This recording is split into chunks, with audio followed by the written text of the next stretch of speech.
আমাদের বিশ্ববিদ্যালয়গুলোতে যেটা হয়, ভালো কিছু পাইতে গেলে তোমার সৎ সঙ্গ এটা খুবই গুরুত্বপূর্ণ। যে তুমি কাদের সাথে মিশতেছো, অথবা তুমি যাদের সাথে মিশতেছো তাদের কি পজিটিভ মেন্টালিটি নাকি নেগেটিভ মেন্টালিটি।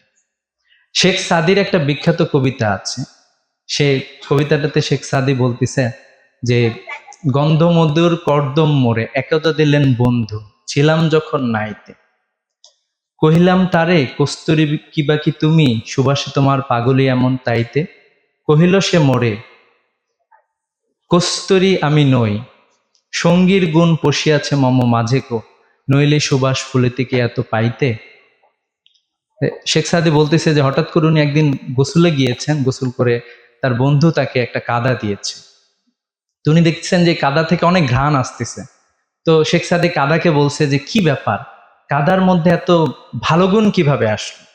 তো কাদা তাকে জবাব দিচ্ছিল যে আহ, আমি আসলে আমি আসলে তেমন কিছু না, আমি একজন সাধারণ কাদাই অথবা সাধারণ মাটি, কিন্তু আমার একটা সুবিধা হয়েছে যে আমি ফুলের সাথে বেশ কিছুদিন ছিলাম, যার ফলে ফুলের যে সুঘ্রাণ আছে এটা আমার কাছে এসেছে, এবং এখান থেকেই তুমি এরকম সুঘ্রাণ পাচ্ছ। তো ইসলামী ছাত্র শিবির এটা বিশ্বাস করে যে তোমরা আহ, যারা যে অবস্থায় আছো তোমাদের বন্ধুত্ব খুবই গুরুত্বপূর্ণ। ইসলামী ছাত্র শিবিরের অনেকগুলো সফলতার মধ্যে একটা সফলতা হচ্ছে এটাই, ইসলামী ছাত্র শিবির একটা প্ল্যাটফর্ম যেখানে অনেকগুলো ভালো মানুষের একসাথে মিলন ঘটেছে, অনেকগুলো ভালো মানুষ একসাথে থাকে, তারা ভালো কিছু করার চেষ্টা করে। অন্যদের জন্য যেটা করা খুবই সহজ, ইসলামী ছাত্র শিবিরের জন্য সেটা করা অনেক কঠিন। তো যার ফলে দেখা যায় যে এখানে একটা সুন্দর পরিবেশ তৈরি হয়। আমি তোমাদেরকে বলবো যে তোমাদের অনেকেই শিবিরের সাথে থাকবা, অথবা অনেকে থাকবা না, কিন্তু তোমরা বন্ধু নির্বাচনের ব্যাপারে তোমরা সতর্ক থাকবা, সচেতন থাকবা। আমি তোমাদেরকে বিশেষভাবে তোমাদেরকে আহ্বান জানাবো যে তোমরা ছোট ছোট চেষ্টাগুলো তোমাদের অব্যাহত রাখবা। আমি ঢাকা বিশ্ববিদ্যালয়ে পড়েছি, ফার্স্ট ইয়ারে যখন ভর্তি হয়েছিলাম, প্রথম দিন আমাদের ক্লাসে একজন স্যার, উনি অনেক জনপ্রিয় টিচার ছিলেন, তার হাত ধরে অসংখ্য শিক্ষক এবং বাংলাদেশে বড় বড় জায়গায় গিয়েছে এরকম। তো উনি এসে প্রথম দিন বলেছেন যে উনি ইন্ট্রোডাকশন, যে প্রত্যেকটা সাবজেক্টের তোমরা যারা ম্যানেজমেন্টে পড়ো, ইন্ট্রোডাকশন টু ম্যানেজমেন্ট থাকে, যে যে সাবজেক্টে পড়ো, এটা উনি পড়াতেন। তো উনি বলছেন যে তোমরা সবাই প্রতিদিন 5টা করে শব্দ মুখস্থ করবে ইংরেজি। আমাদের কাছে প্রথম দিন এটা খুবই লাগছিল যে মাত্র 5টা, আমি তো চাইলে আরো বেশি করতে পারি, কিন্তু স্যার বলছে না, এটা তোমাকে রেগুলার করতে হবে। তো এখন আমি বুঝি যে স্যার আসলে কি জন্য এই পরামর্শটা দিয়েছিলেন। তো এই জন্য তোমাদের ছোট ছোট চেষ্টাটা খুবই গুরুত্বপূর্ণ। সময়ের ব্যাপারে আমাদের সচেতনতা খুব বেশি জরুরি। আমরা যখন আমাদের জীবন শেষ হয়ে যাবে, জীবন শেষ হওয়ার পরে তোমরা দেখবা যে পবিত্র কোরআনে আল্লাহ তাআলা বারবার বলতেছেন, ঠিক আছে, বারবার বলছেন যে যারা পৃথিবী শেষ করে চলে গিয়েছে, একটা ধরনের মানুষ যারা খুবই মর্যাদাবান হবে, যারা শহীদ হবে, তারাও একটা জিনিসই বলবে, ইস, আবার যদি পৃথিবীতে ফিরে যাইতাম, সময়টা একটু কাজে লাগাতে পারতাম বিভিন্নভাবে, আমি যদি আমার অ্যাক্টিভিটিস গুলো আবারও করতে পারতাম। মানুষ সময়টা আসলে চায়। পৃথিবীতে আল্লাহ তাআলা একটা নিয়ামত আমাদের সবাইকে সমান সমান দিয়েছেন, সেটা হচ্ছে সময়।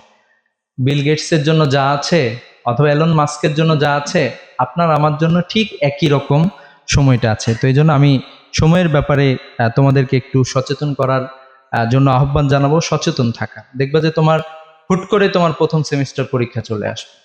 বিশ্ববিদ্যালয়ের জীবনটা খুবই তাড়াতাড়ি, 4 বছর যে কিভাবে চলে যায়, খুবই ফাস্ট যায়। এজন্য তোমাদেরকে সচেতন হওয়ার জন্য অনুরোধ জানাবো। তোমরা সবাই বিজনেস স্টাডিজের শিক্ষার্থী, এজন্য তোমাদের জন্য খুব বেশি জরুরি যে মনে করার কারণ নাই যে আমি শুধু বিজনেসে শিখবো। পৃথিবীটা এমন জায়গায় যাচ্ছে, বিজনেসের সাথে টেকনোলজি খুবই গুরুত্বপূর্ণ। তো এই জন্য টেকনোলজির ব্যাপারে তোমরা সচেতন হবা।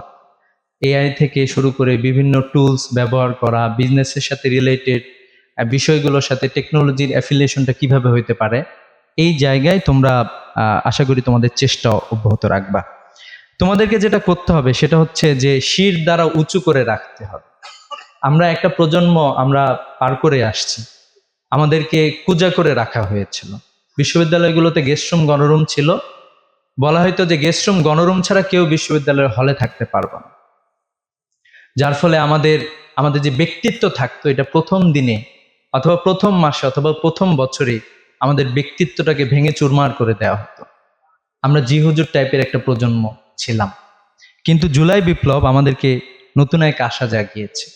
জুলাই বিপ্লবের আগে থেকেও বিশ্ববিদ্যালয়ের হলগুলোতে আবরার ফাহাদ দেশের জন্য কথা বলার কারণে তাকে শহীদ হতে হলো। সে দেশের পক্ষে স্ট্যাটাস দিল যে বাংলাদেশ ফারাক্কার ন্যায্য হিস্সা পাচ্ছে না, বাংলাদেশের নদীগুলো মরে যাচ্ছে, এগুলো নিয়ে সে স্ট্যাটাস দিয়েছে, কিন্তু তাকে শহীদ করা হয়েছে।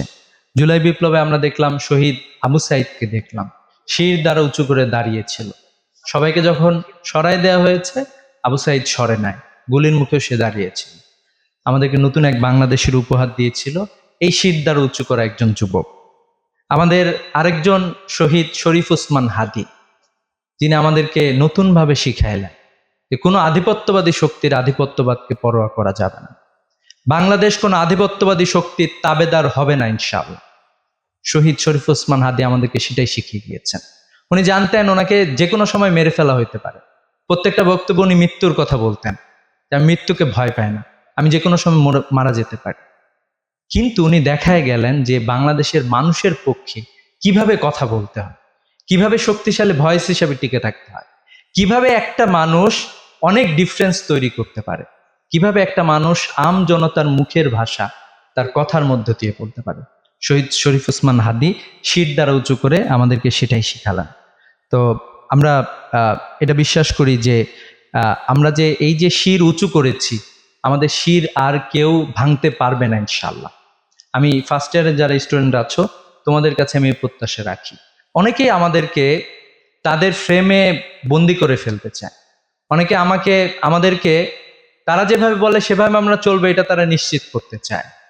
কিন্তু আমি তোমাদের প্রতি আহ্বান জানাচ্ছি যে আমাদেরকে শির দ্বারা উঁচু করে শক্তিশালীভাবে দাঁড়িয়ে থাকতে হবে। আমরা এখন এমন একটা জগতে বাস করছি, গ্লোবাল ওয়ার্ল্ডে বাস করছি। একটা বিখ্যাত স্লোগান আছে, stay locally think globally. Maybe আমরা বাংলাদেশে আছি, আমাদের চিন্তা চেতনা পুরো বিশ্ব নিয়ে যাতে থাকে, আমাদের থিঙ্কিং যাতে এরকম থাকে যে পৃথিবীর কোথায় কি হচ্ছে, কোন প্রযুক্তি আসতেছে, আমরা কিভাবে আরো সামনের দিকে এগিয়ে যেতে পারি। আমি বিশ্বাস করি যে তোমরা সেই চেষ্টাগুলো করবা। আমাদের অনেকের অনেক ধরনের ব্যারিয়ার থাকতে পারে, তোমরা অনেক বেশি সৌভাগ্যবান। বাংলাদেশে তোমাদের সাথে প্রায় এসএসসি পরীক্ষা দিয়েছিল প্রায় বলা যায় যে 20 লাখ। এইচএসসি পরীক্ষা এটা আরো কমে গিয়েছে, 12 থেকে 14 লাখ ছিল। ঠিক আছে, এখন বিশ্ববিদ্যালয়ে ভর্তি পরীক্ষার সময় এখানেও সংখ্যাটা আরো অনেক কমে গেল।